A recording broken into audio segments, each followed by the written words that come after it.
Keputusan boleh mengekspor pasir laut oleh Presiden Jokowi dengan PP nomor 26 tahun 2023 yang menganulir kebijakan melarang ekspor pasir laut di tahun 2003 yang ditandatangani oleh Ibu Megawati sewaktu menjadi presiden. Pertanyaannya, apakah keputusan boleh ekspor pasir laut ada unsur sentimennya? Ada unsur bentuk perlawanan karena pernah ada keinginan untuk 3 kali jabatan yang ternyata ditolak Ibu Mega. Lalu juga ada keinginan untuk memperpanjang masa jabatan yang ternyata kembali ditolak oleh Ibu Mega dan PDIP. Jadi membuat kesan keputusan boleh ekspor pasir laut seakan keputusan melawan kebijakan lama. Benar begitu?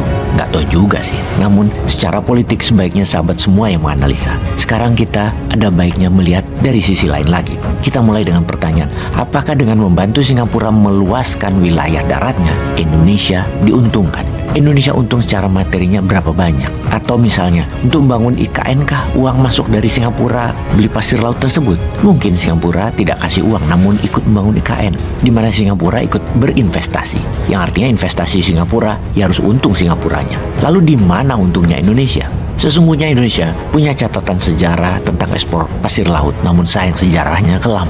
Ekspor pasir laut membuat pulau-pulau Indonesia hilang, yang mana pasir tersebut digunakan untuk memperluas wilayah Singapura. Munculnya peraturan pemerintah nomor 26 di tahun 2023 tentang pengelolaan hasil sedimentasi di laut yang mengizinkan lagi pengerukan hingga ekspor pasir laut membuka luka masa lalu itu. Luka dengan masalah lingkungan dan luka masalah kedaulatan wilayah. Ekspor pasir laut dihentikan sejak tahun 2003 oleh Presiden kelima RI Ibu Megawati adalah demi mencegah kerusakan lingkungan yang lebih luas yang ditenggelamnya pulau-pulau kecil. Sebelum dilarang ekspor, Indonesia pemasok utama pasir laut ke Singapura. Indonesia pertama kali melarang ekspor pasir laut di tahun 2003. Larangan ekspor ini dipertegas pada tahun 2007 silam sebagai bentuk perlawanan aksi pengiriman pasir secara ilegal ke negeri Singapura. Sebelum pelarangan, Indonesia adalah pemasok utama pasir laut Singapura untuk perluasan lahan dengan pengiriman rata-rata 53 juta ton per tahun antara tahun 97 hingga tahun 2002. Sedangkan menurut laporan PBB pada tahun 2019,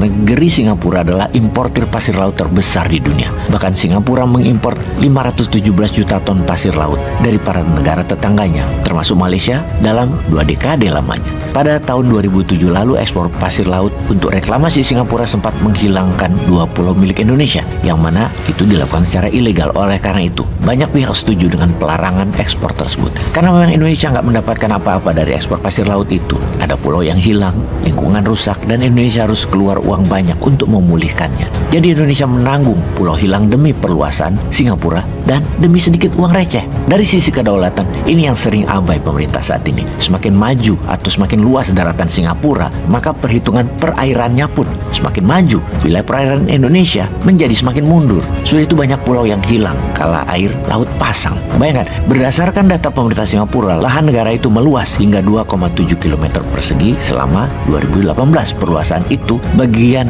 menjadi yang terbesar selama 1 dekade terakhir. Singapura menggunakan metode reklamasi untuk mengekspansi luas negaranya. Pada tahun 2019, setidaknya negeri Singapura sudah meluaskan lebih dari 1/4 luas awal negaranya, yaitu 720 km persegi saja, di mana sebagian besar pertumbuhan terjadi sejak kemerdekaan, yaitu di tahun 1965. Jadi, bolehkah kita pertanyakan alasan mengizinkan ekspor pasir laut itu demi apa? Apa karena IKN jadi harus disegerakan? Apakah demi IKN Indonesia harus rela kehilangan sebagian wilayah lautnya, pulau-pulaunya, dan kerusakan lingkungan keaneka-hayatian laut di gerbang maritim Nusantara di ujung Selat Malaka tersebut? Atau ada agenda lain yang kita tidak tahu? Menurut sahabat, bagaimana komentarnya? Peace.